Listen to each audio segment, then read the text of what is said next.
Hi everybody, Melissa here, and today's lesson is called Self-Critical Care. And so this is a lesson on moving from criticism to compassion. And so we are going to talk a little bit about what that means and talk about it from a therapeutic yoga perspective. And then we will do a practice at the end that is very simple, but can be a form of a ritual to help us move from that place of negativity to a more compassionate and peaceful place. So let's go ahead and jump right in. All right, so as I said, our plan is first we have to have some definitions. We need to know that we're talking about the same thing. And then we want to build our awareness. What does the Yoga Sutras say about being self-critical, about our patterns of thinking that we can easily fall into during the luteal phase?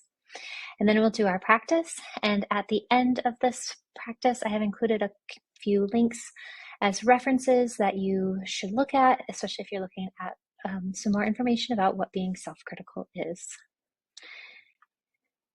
All right, and so the definition of self-criticism is, of course, to be critical of oneself, one's abilities, or one's actions, which can be positive in some ways that can help us have more self-awareness, but also it can be really negative. It can be unduly disapproving, and it can have a tendency where we evaluate ourselves extremely harshly in a way that probably isn't fair to us. And so self-criticism is defined as the tendency to engage in negative self-evaluation that results in feelings of worthlessness, failure, and guilt, especially when expectations are not met. And so we can spiral really badly, especially when we're in the thick of PMDD with self-criticism. And it can be debilitating. So when I say debilitating, I mean it can really hamper our growth. It can diminish our ability to believe in ourselves.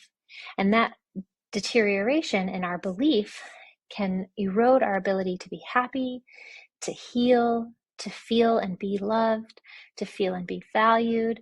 And it may cause us to deny our gifts and talents, which of course is something we don't want to do. We want to share our gifts with the world and not deny them. And so awareness is so crucial because it can be so easy to accept these thought patterns as normal. So we want to name and label what we are experiencing as self-critical thoughts, that these thoughts are not necessarily the ones that we want to choose.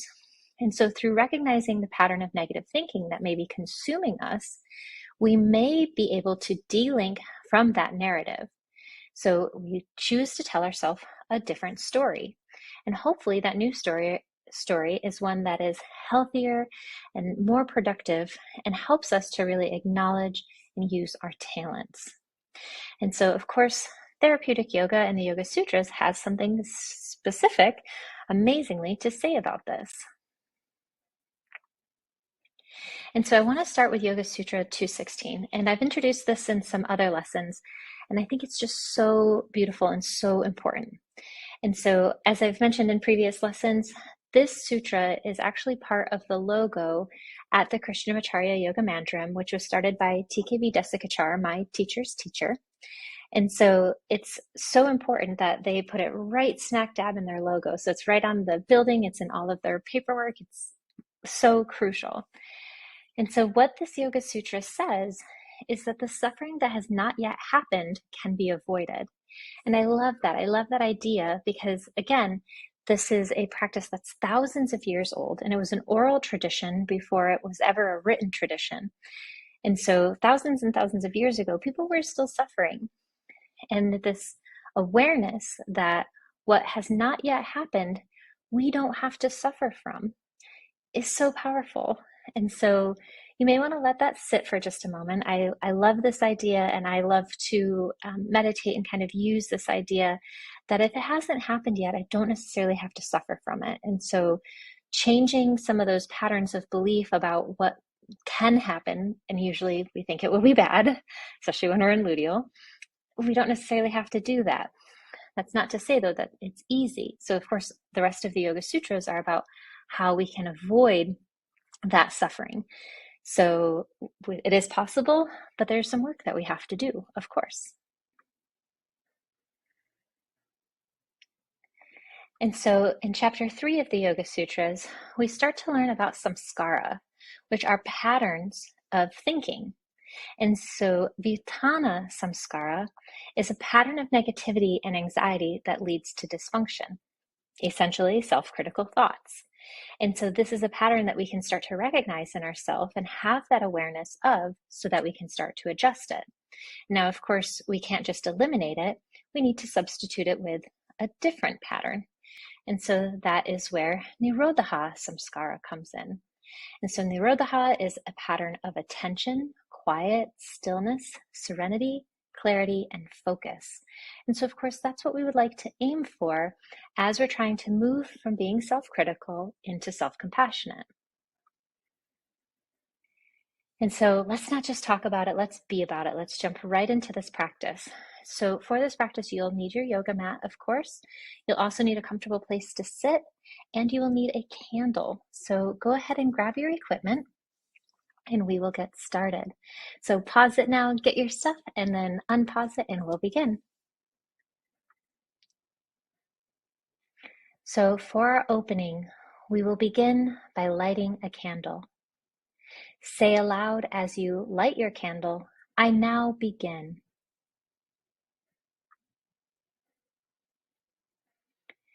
We'll now move very gently through a series of movement, moving from child's pose to what we know as cow pose. We want to do 6 of these very slowly, exhaling as our hips go back and inhaling as our hips come forward. This will help to stretch and open the spine, and it also helps us to create a transitional space from the beginning to our meditation and our journey into self-compassion. So go ahead and you can pause the video again and slowly do at least 6 rounds. Move with your breathing. Your eyes can be closed. Allow your body to open up to prepare for this practice.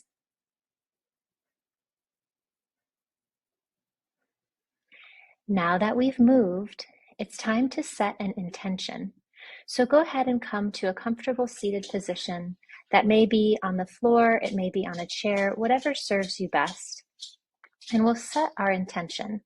And so this is the part of the practice where we decide to continue without distraction or interruption. And so if you feel like that may not be possible for you today, that's okay. This is where you have an out. And so you can say, I just can't do it. I really have to go and make myself something to eat, or I need to go to the bathroom, or whatever it may be. That's okay. You can exit now. No harm, no foul. But if you choose to continue, decide that you will do it with as much earnestness and focus as possible. To seal that idea in, what we'll do is we'll turn our left hand upward and we'll cup it with our right hand, just gently with our fingers. And then we'll bring both hands down to rest on the top of the right thigh. And you don't have to remain seated like this. You can relax your hands afterward, but this intention physically seals it in with this mudra. And so if you are ready to proceed, go ahead and do so now. You may want to close your eyes and take a few slow, deep breaths.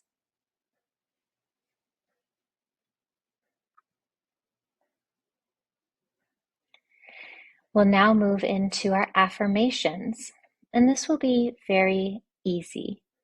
So we'll begin by placing our hands on our forehead and saying aloud or internally, I am worthy of the highest and best.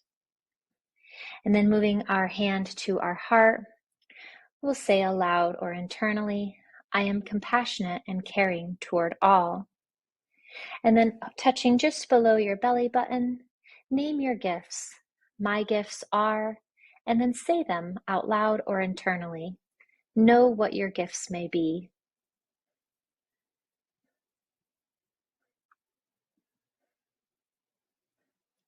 From here, we'll sit quietly for a moment, focusing our thoughts, taking this time to connect with our deeply inherent self-worth. You may like to think of the image of a tree, an old tree with deep roots that is sturdy and steady and reaching outward towards the sun. Take a moment to breathe smoothly and slowly, trying to match the length of your inhale with the length of your exhale. We'll sit for a moment in this focus.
Continue to consider the qualities of the deeply rooted tree.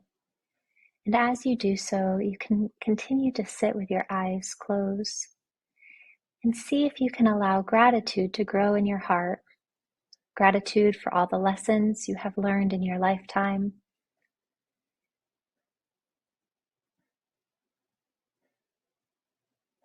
Gratitude for this practice. Gratitude for the tree and all of the wisdom that it can bestow on us in showing us how to be steady, how to reach for our highest and best, how to provide shade for others.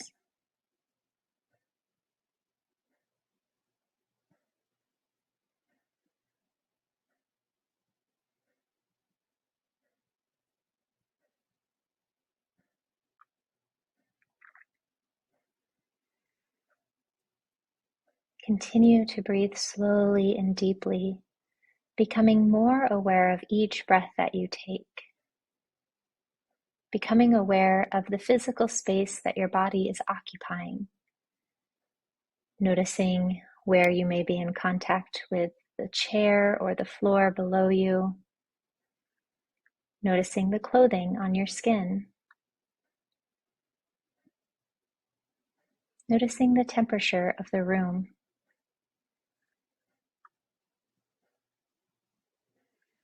Continue to breathe slowly and notice.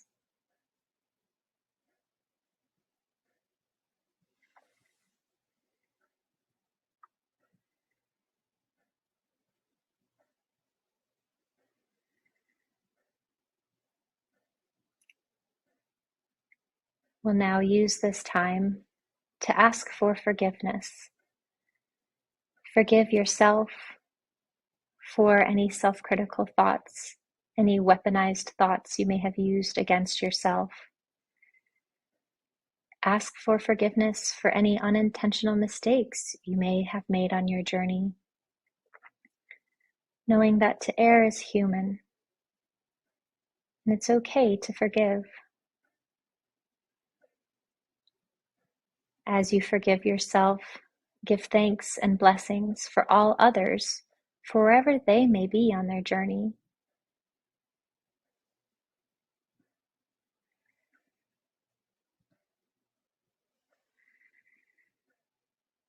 Continuing to breathe slow and smooth as it works for you.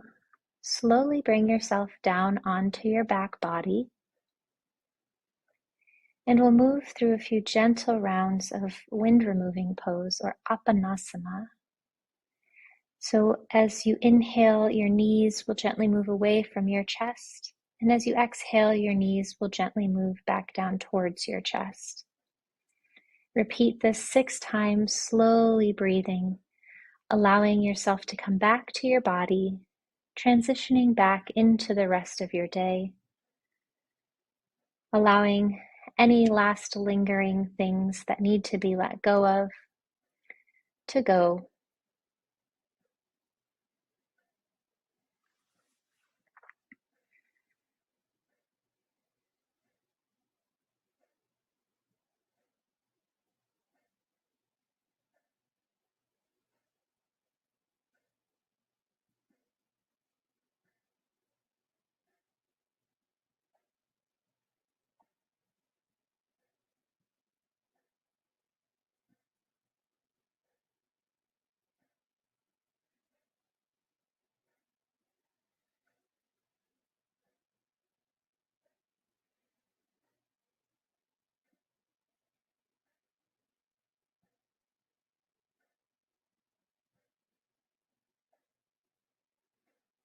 As you finish, take as much time as you need to slowly come back up to a seated position. When you feel ready, blow out your candle. Say aloud, "My practice now ends."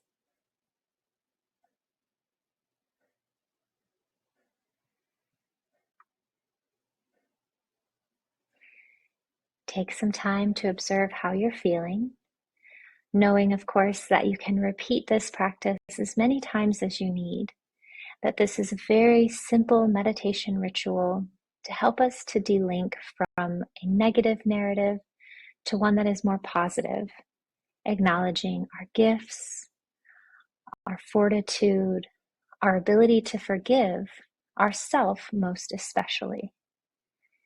And so I hope that you have found this beneficial. On the next slide, there's more research available on what self-criticism is that may be beneficial to you. If you have any questions at all, please do not hesitate to reach out. I am always here to help you and to support you on your journey. Thank you so much.